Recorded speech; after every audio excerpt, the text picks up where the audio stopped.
Could you have diabetes and your numbers not show it? And what's the difference between insulin resistance and hyperinsulinemia? We'll talk about these things coming up.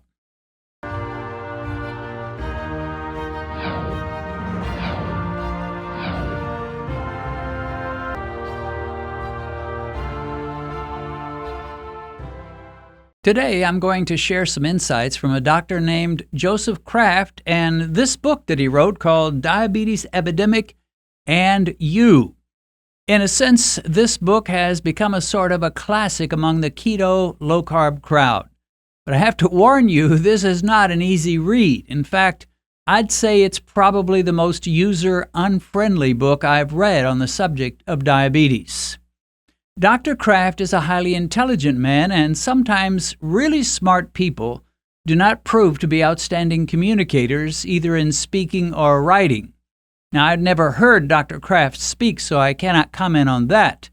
But after reading his book, I can only say that if you want to get very much out of the book, you're going to have to read it slowly and patiently. He quotes studies, shares charts and graphs, but he uses no humor, no illustrations, and although I don't think he intended it to come out this way, the book seems like a book written by an intellectual for intellectuals. And so I'm going to share a simplified, dentist-sized summary of Dr. Joseph Kraft's book, Diabetes Epidemic and You. Let me begin by agreeing with the title, which says Diabetes Epidemic. It truly has become an epidemic in our world. At the beginning of the 20th century, diabetes was relatively rare. Today, it is everywhere. Diabetes has entered into that terrible exponential curve, and it is not only affecting more people, but people are getting type 2 diabetes at a younger and younger age.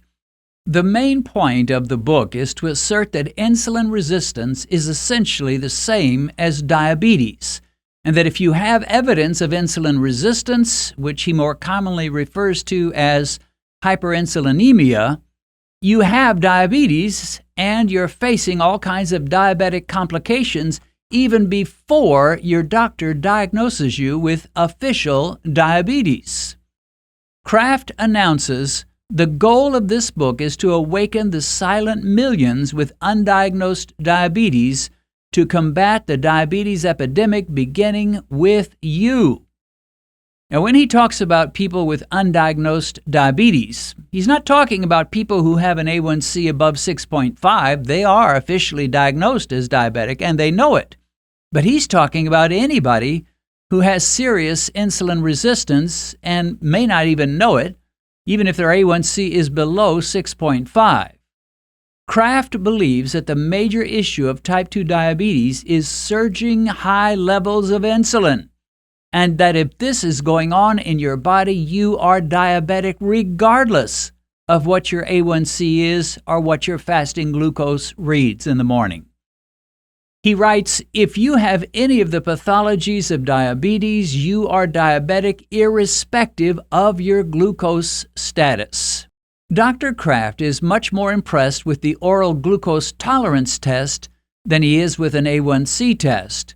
But he's not satisfied with that test alone. He insists that this test is not complete unless you have an insulin assay test right along with it that will determine how much insulin your pancreas produces in response to that sweet drink that you take when you have your oral glucose tolerance test. In Kraft's mind, how high your insulin rises is more important and more telling than how far your glucose rises. Of course, they are tied together pretty closely for most people. When glucose goes high, insulin goes high as well.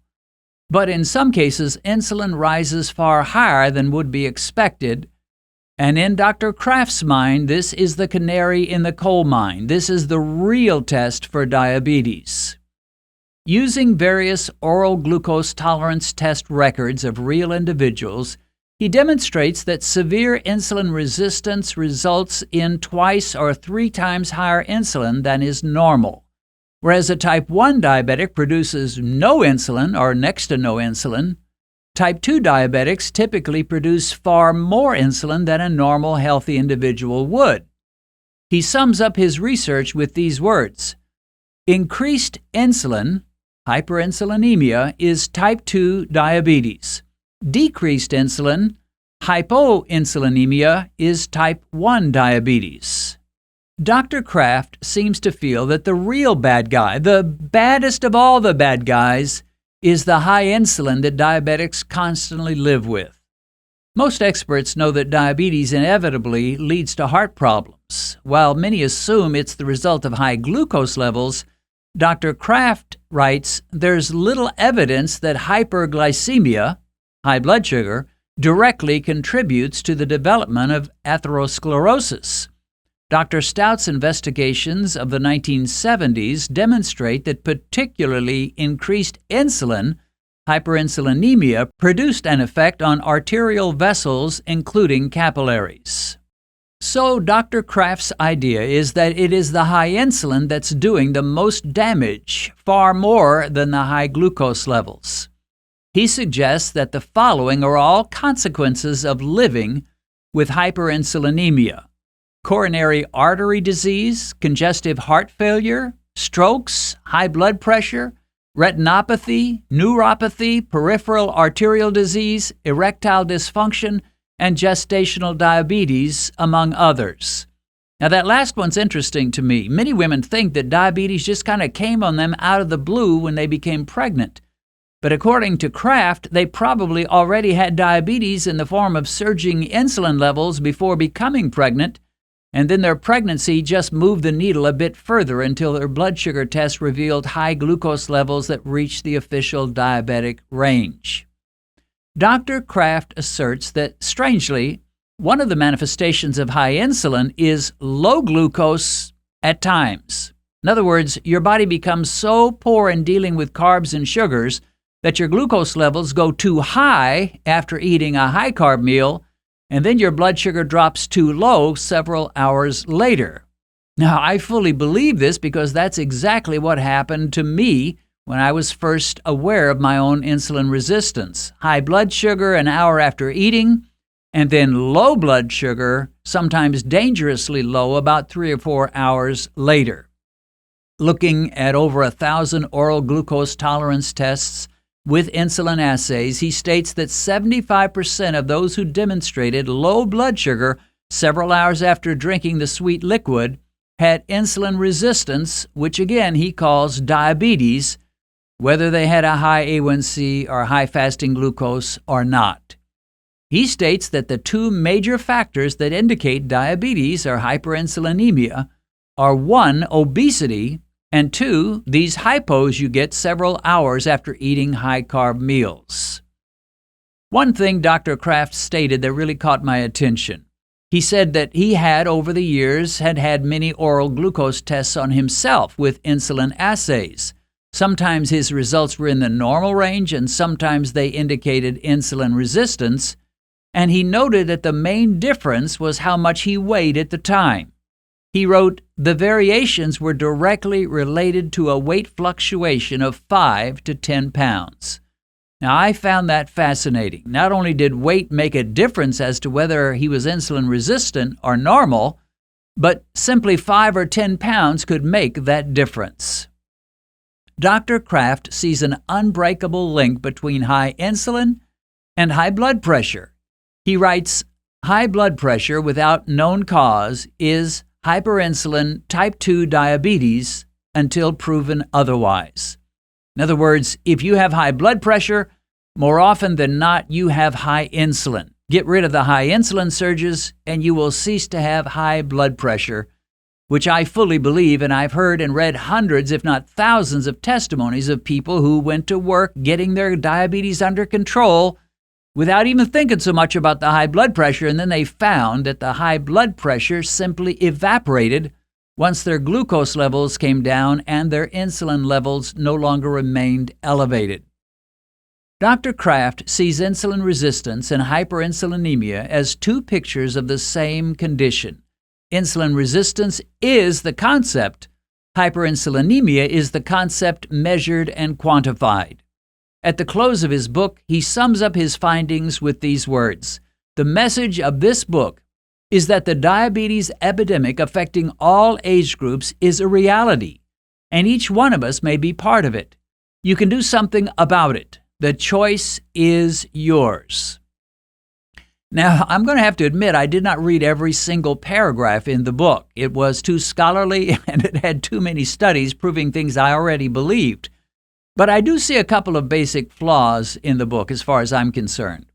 As far as I can see, Dr. Kraft goes into a lot of detail proving that high insulin levels, hyperinsulinemia, is very, very toxic to the human body, which I agree with, but he says almost nothing about what to do about it. He asserts that people with high insulin are in trouble, and he says at the end you can do something about it, but he never tells us what we can do about it or what we should do about it. As far as I've read, there's no recommendations of slashing carbohydrates and sugars. There's no talk about eliminating processed foods, nothing about the dangers of all-day snacking, and not a word about intermittent fasting and time-restricted eating. He just says, here's the problem, high insulin. Here's how you can find out if you have the problem. Have an insulin assay along with an oral glucose tolerance test. But he gives no answers. In fact, at one point in the book, he suggests that if after 2 or 3 months of lifestyle changes and taking diabetic meds, type 2 diabetics have no improvement, they may need to take insulin shots, which to me seems to contradict the whole point of his book. If your problem really is way too much insulin coursing through your bloodstream, why would he be recommending taking insulin shots on top of that? In summary, I'll say this. Dr. Kraft makes an important point. High insulin levels are truly an indicator of insulin resistance, and this condition is essentially diabetes in its early form, which can occur long before your A1C ever reaches the official diabetic marker of 6.5. And as I look back over my younger years, I was having all kinds of, quote, diabetic complications, even when my A1C was indicating I was not diabetic.